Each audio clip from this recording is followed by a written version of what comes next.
Hello guys, and welcome to a tutorial video. Now, the giant diamond block that you see behind me isn't actually really in the game, it's just a display entity. So let's talk about it. If I flip around and try to get close, you can see that it doesn't really line up because it's on a diagonal, and we can actually fly straight through it. So this is what Minecraft calls a display entity. They have been in the game since 1.19.4, and they are effectively a /summon command. So the same way that in Minecraft, if you have access to commands, you can summon something like a fox or a dolphin, we can also summon blocks. I'm going to list a couple of vanilla options in the description of this video that will help you to construct some of these commands, because it can get a little bit finicky when you're trying to place things on an angle and you're trying to change the size. Now, mostly I work with the Axiom mod. It just makes creative building a lot easier and a lot simpler when you're trying to use a bunch of display entities. But the vanilla version looks a little bit something like this. So you go into your chat, and this is just one that I had copy pasted already. So you go /summon, block display. You can also display an item, and this is going to be important later.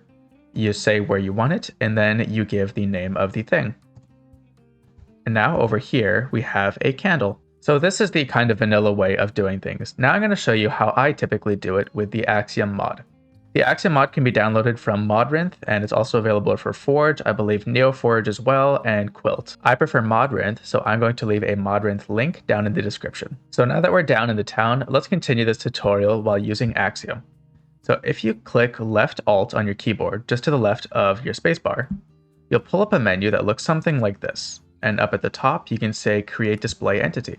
Now there are three types of displays. Block display is what we were using before, but we can also display items. An item display will show something the way that it shows up in your inventory. So for example, a candle is going to look like that if you summon it into the world. On the other hand, a block display candle is going to actually look like the candle when you place it down in the world. So if we left click on this, we will pull up something that looks like this. We can yank on it this way, we can pull it up this way, or we can pull it up this way. I am holding left click when I do these actions.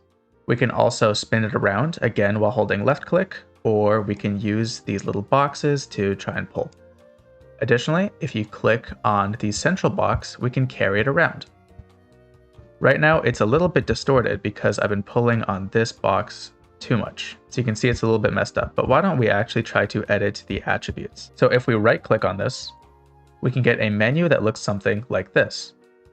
Up here, we can say edit properties, and we can change the number of candles, we can light it on fire, and we can waterlog it. Now, some of these options are a little bit bugged. You can see that the waterlogging thing doesn't quite work, but the candles are actually lit, and you can tell because the texture has become lighter at the top, as if there's a fire going on. One thing with display entities is that they don't show particles really well. If we right click again though, we can see the edit transformation, and this is what I did for the diamond. So instead of doing this at a 1 scale, why don't we do it at a 100 scale? And now you will see that there is a giant set of candles just outside of this town, which is one of the really cool things that we can do with it. Unfortunately though, it does disappear if we get out of distance, but some of these settings can be changed if you have mods or in the visual settings in Minecraft. I typically like to use these details for interiors or little bits. So now I want to show you guys 20 designs that I've come up with for my mostly medieval world that use display entities. Now before I show you guys these designs, I want to emphasize something, which is that display entities are just another really cool tool that creative users can build. They're not necessarily better or worse than other tools like banners, item frames, signs, custom heads, any of these things. They're just different ways of incorporating some cool little details into your worlds. The first one I want to show you is this, a diagonal chain in Minecraft. Now here, I've used it to look like a portcullis, so you can imagine that the chain kind of raises up into that little furnace there, and it draws this bridge up with it so that it closes the door. If I open left alt again, we can see that there is a little toolbox feature here, and we have show display entity gizmos. So gizmos are these little white boxes, and you can see them in the distance wherever we have our display entities around. Over here, you can see that there is one for each chain. Now, of course, we could do this with a really stretched out chain, but once you start stretching things out, the pixels can look a bit weird. So what I did was I made a bunch of chains and I right clicked them and I set the rotation to be exactly what I wanted. One thing you have to be really mindful of is that if the angle is even just a little bit off, it's going to look totally weird. But once we close that menu and we back away, we get this lovely diagonal chain system.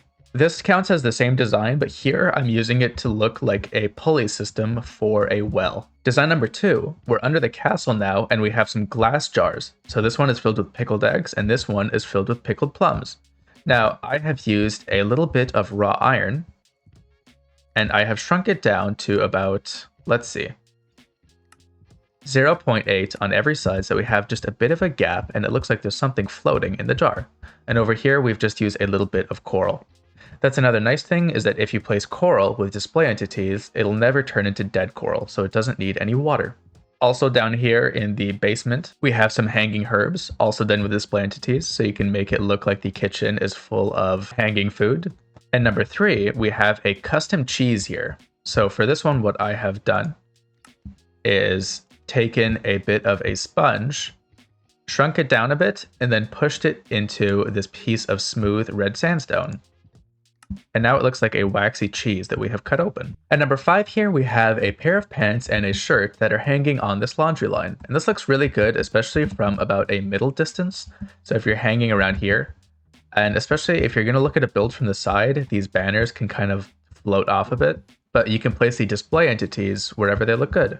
And you can also change the size a bit. So I'm not sure if these are even at the standard size. This one here, you can see I've made a little bit larger just so that it kind of fits the Minecraft world a bit better. Design number 6 is this little ink pot design.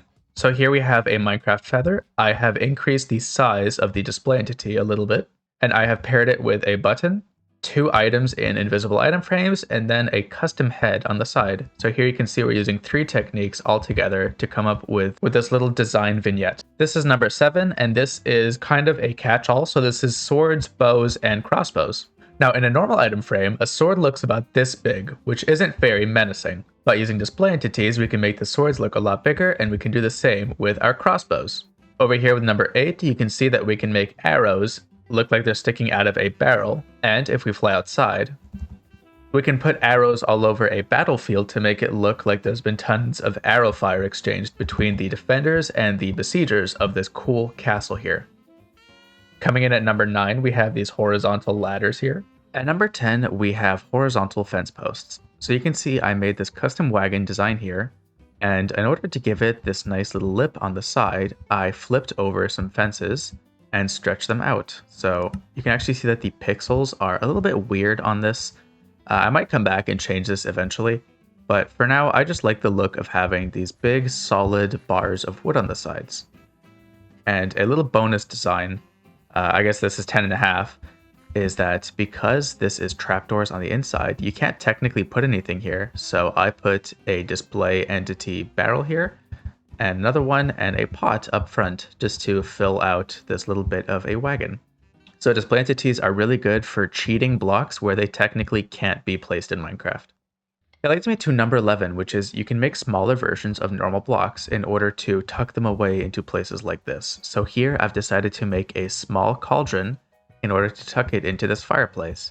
Now, because we have trapdoors here, and because this is only kind of a small fireplace, I didn't want it to be full-sized. So using display entities, we can work our magic and fit it in snugly. Speaking of different ways that we can stretch and fit blocks, I want to show you tall and short versions of normal Minecraft blocks. So here we have the tall pot. This is a display entity of a normal pot. I just shrunk the X and Z axis and I left the Y axis the same. And over here, we have a custom head just to blend this area together. Similarly, if we come over here, you can see that I've been making these flower baskets sort of things using squished down composters. If you use display entities, you can kind of create new blocks in Minecraft, quote unquote, by changing the proportions and kind of implying that they're different things. Number 13, this is another cheaty one. Being able to place blocks on top of half slabs. So here we have a spruce half slab and a very innocuous looking barrel.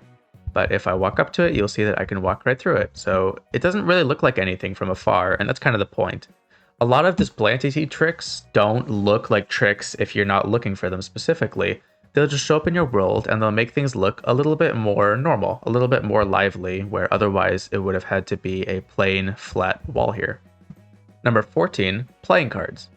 Now, the opposite of the innocuous barrel is using this. So we have a couple of pieces of paper here placed down, and we also have a sea pickle, which is also a display entity, and together it kind of looks like a cup with a couple of cards. This is inside of a guard tower, so I imagine the guards like to kill a lot of time just by hanging out and playing cards together. This is number 15, and this is arrow slits. So in Minecraft, you can't really make good looking arrow slits unless you want to use stairs, and stairs can look pretty small. If you want something that looks tall and narrow like this, what you can do is put a couple of trapdoor display entities, or if you're doing this with stone, you could just make it a couple of stone block display entities, and then you can make this as tall and thin as you want, and get that real nice classic arrow loop effect. Now, number 15 is one that I have showed before, but I think a lot of people still ask me how I do this. So these are custom-made signs that you can do with display entities. So again, if I come into here and I turn on my gizmos, you'll see that we have a book on either side, and we have just shrunk it down a little bit. If I come over here and look at the transformation, you'll see that this is actually a half-size block, and we have one on either side. On the other hand, if you want to use a full block instead of something like a custom book, you can come over here and do something like a barrel. This one is set to 0.3 because the barrel item is naturally just a little bit bigger than the book is. Number 17 here is a really cool loom design that we came up with during one of the live streams. So using a couple of pieces of carpet that are placed on a 45-degree angle, you can make it look like this is a actual working loom. So somebody could stand here, fold the fabrics down, and actually get to work. And there are tons of cool custom furniture designs that you can do using this kind of thing. Because you can place these carpets anywhere, you can make a padded chair where somebody has a carpet as the back and the bottom of the chair, and then just wooden trapdoors as the base. Or if you want to get really extreme, you could build a chair entirely out of wooden fences so that you could have your 4 little legs and make it exactly table-sized. The thing about entities is that you can really go as crazy or as normal as you like. I try to keep things at least a little bit normal, especially for lag reasons, because like any other kind of entity, they will eventually add up in your world. Now we're going to kick things over to my super flat world so I can show off a couple designs that I haven't found a place to implement yet, but that I think are still really cool. So number 18, again, using the ability to put blocks inside of other blocks, we have a candle inside of our street lamp here. Now, a couple of things that you should keep in mind with display entities is that if you push one inside of another, or if you push one inside of another block, they tend to turn black. And if you overlay it exactly with another block, you can get what's called Z-fighting, which is that kind of weird flickery effect you see in Minecraft sometimes. Number 19 here is a simple broom. So it's leaning against this brick wall here, and you can see that it is just up against it. We have the wheat in front of the stick to prevent our Z-fighting, and from a distance, it just looks like a lovely little broom. Now what I want to show you with this design is that, again, if we go into our menu and we click on this, you'll see that there is actually only one little gizmo here, and that's because we have done something called grouping. So if you want to do something like copying the specific design over and over in your world, what you could do is group them together and then middle click, and then you get something that looks like this. And then you can place it, again, yank it up, and there you have it. And now you can place a billion of these wherever you want in your world. And the last one I want to show you is a little bit silly, but it's just to show how far you can go with display entities. This is a flag made entirely out of dye. There's one purple dye layered behind these 2 magenta dyes to give a kind of a darker effect, and there we have a weird little banner made entirely out of display entities. You could theoretically make something like this tower entirely out of display entities. And while that may sound a bit silly at first, one of the things you should think about is the ability to make builds on true diagonals. Now that's not the kind of building that I want to do in Minecraft, but if it's something that interests you, I suggest getting into display entities. At any rate, I hope you guys enjoyed this video. If you did, please leave a like and subscribe. Stick around. I do stuff like this every once in a while along with my other types of content. Sometimes I cover anthropology, sometimes I cover more building tips, reviewing new Minecraft updates, talking about my own Minecraft builds, like some of the wacky things you see around you in this world, and tons of other stuff. It's a real variety show, so that sounds fun. Stick around, and I'll see you guys next time.